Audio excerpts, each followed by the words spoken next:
Am I wrong for telling a pregnant friend to get out of my car because she was annoying me? I was having lunch with some friends a few days ago. One of them, Carol, isn't really my friend. She's a friend of my friend. I never liked her. She's entitled and always criticizes everything she doesn't approve of. Anyway, I left early because I had to pick up my son at his grandparents', and Carol, who's 5 months pregnant, asked if I could give her a ride since she lives in the same neighborhood, and I said yes. I recently divorced my husband because I found out he had been cheating on me. On our way to my ex-parents, Carol started questioning me as to why I decided to divorce my ex, since she has known him for years and he's a nice man. I politely told her I really didn't want to talk about it because I'm still heartbroken and extremely angry, and I get emotional just thinking about it. But she started accusing me of not giving him enough attention as his wife, which, according to her, was probably the reason why he cheated. She also said that me going to work instead of being a stay-home wife 24/7 was the biggest mistake I had ever done in my life. I told her it's none of her business, and she called me a figured witch. I lost it. I was fuming. I pulled over in front of a department store and told her to get the F out of my car, and then left her there. I was crying all the way to my ex-parents' house. That night I slept through my phone going off and found out that my ex-parents and my friends were angry with me for leaving a pregnant woman on the side of the road. What if bad things happened? I have to say I felt a bit guilty, but she was pushing my buttons and wouldn't listen when I politely asked her to stop. Besides, I didn't just leave her anywhere unsafe for a pregnant woman to be. I left her somewhere she could catch a cab. Am I wrong? Am I wrong for telling my daughter she'd thank me later about her hair? My daughter, 13, has dark, thick, and shiny waist-length hair. It enhances her looks by a factor of 10, and all the moms I know are always asking me how I get her hair like that. I honestly really can't advise them on that front because it's all natural. But recently my daughter has been wanting to be shoulder length hair or even a pixie cut. She says long hair is annoying, and the first thing everybody talks about is her hair, and that she's tired of girls and boys feeling up her hair. However, she may not remember this, but there was a time a couple years ago when myself and the stylist she goes to decided to go shorter for her. When we got home, my husband and son were all asking why I did that, and that it was beautiful before and not so much now. I personally also thought that it was also not as good a look as it was before. Yesterday I scheduled an appointment with her stylist because she was getting split ends and needed a trim. I told her we were going, and she asked if we could do neck length this time. She said she really thinks she can style it the way she loves most if it is neck length. I told her she was still so young and might not be thinking about the possible outcomes of that decision, and that her hair looks the best the way it is. She pouted on the way to the stylist, and the entire time she tried to cajole the stylist into going shorter when I had already told the stylist to just do the usual trim. I told her on the way home that she'd thank me for it later when she's older and looks back at pictures and realizes why everybody's obsessed over her beautiful hair and how you'd kill to have hair like hers. Am I wrong? My husband says I did the right thing, and kids don't really have that level of optical introspection, yet that's why parents go with them to the salon.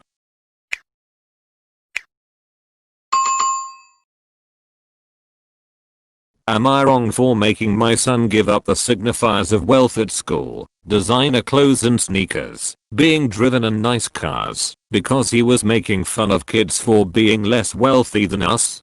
I'm a mother to a teenage boy. The father is hardly in the picture. He pays child support and that's about it. He is very absent otherwise. Another relevant thing, I'm pretty well off. I work in tech. My son's father is extremely wealthy and the court order for child support is enough to pay for the best for my son. He goes to a fairly competitive private school, is in a lot of extracurriculars that cost a decent bit, etc. I found out from school administration just this month that my son had been bullying several students for being less wealthy, for being dropped off at school in a budget sedan, for having name brands clothes that are not as expensive as other name brands. I was appalled by his behaviors. I had a talk with him about how this was wrong, and also about how it's not something that he should have any personal pride in. He has no job, no savings, no investments, no wealth of his own. By totally random chance he happened to be born into good circumstances. And that's it. The school admin and I arranged an apology between him and all the kids he was bullying. I also decided that this year, we are thrift shopping for clothes. No more brand name sneakers or clothes. And rather than driving him to school and activities in the Pork or the Jaguar, I'm driving him everywhere in my '92 Jeep. That was one of my first cars that I mostly keep around for nostalgia and off-roading. It's really beaten up. I've rolled it, taken off the doors, tried to fix the paint with rattle cans at one point, lol, young and dumb at that point. And for any activities he joins, he can borrow club equipment instead of getting his own bought. He was really upset about it all, especially being driven to school and activities in the Jeep. He said that it was causing problems with his friends. He was looking bad at school. His friends' parents didn't want their kids getting in such an old vehicle with no doors. He also said that it was embarrassing him for me to pretend he's poor. His dad, who overall has been very absent, got upset with me because apparently word had gotten around his circles that his son was being driven around town in a junker, and that I was making him use the club gear for sports instead of his own. And that was not a fair punishment because impressions matter, and it will affect the rest of his life. Am I wrong for having this approach to parenting my son who was bullying kids for being poor? I don't buy him new designer things or drive him places in luxury cars anymore. We shop at thrift stores, and if I'm taking him to school I drive a car from '92. Am I wrong for turning my yard into a native micro prairie? After years of yard work at my home, I grew tired of it and decided to look into different options. My wife and I looked into landscaping, paying a company to maintain our yard, paying neighborhood kids, etc. But the idea we found that we both really liked was turning our yard into a native plant micro prairie. Not only would this basically eliminate yard work, since by its design our yard would become a native plant prairie that we would just leave alone, but it would also become much more bee friendly, and we could apply for a grant from our state university to receive funds from them for building and maintaining a pollinator friendly yard. It really seemed like a win-win.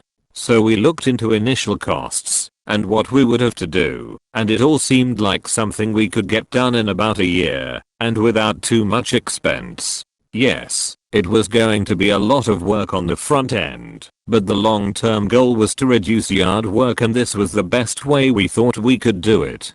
So last spring we started the process of removing nearly all of our landscaping plants, removing sod, and planting native plants that would fit the qualifications for the pollinator grant. It was a lot of work, and of course we didn't see results last year, but this spring, when things started to grow, it looked beautiful. We also got approved for our grant, and we got reimbursed for almost 75% of our expenses after state inspectors came out to see what we did. Sure, it wasn't your classic green grass lawn that all of our neighbors have, but it really is a little micro prairie in our front yard, and the bees love it, and we love it. However, some of our neighbors do not love it. We have had more than a few neighbors tell us that it looks unkempt, which it kind of does, but that's the point.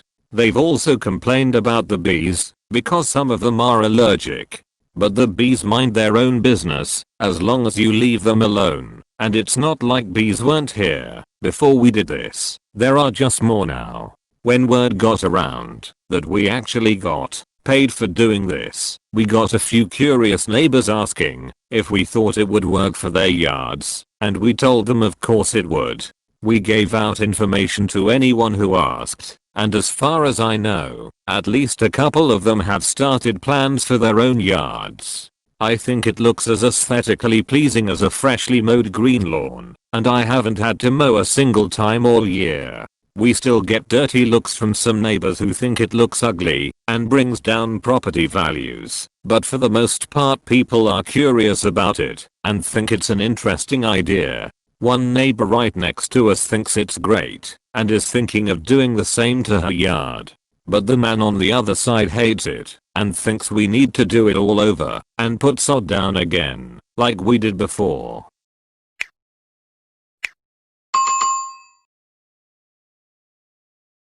Am I wrong for shaming a woman on her weight when she did the same to me? I was at church the other day and there were 4 women in their 40s and they were giggling and staring at me after the church service ended.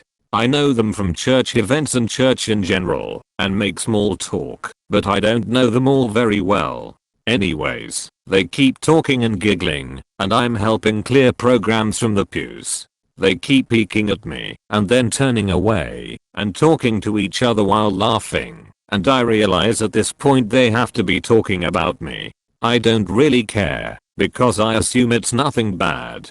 My family is also about to head to Chili's, so my mind is focused on if I'm going for the chicken or burger for lunch. Now before I tell this next part, one feel it's important to mention that I'm pretty skinny, 5'9" and weigh 110 pounds, and I'm self-conscious about it. I don't like feeling like a bony skeleton.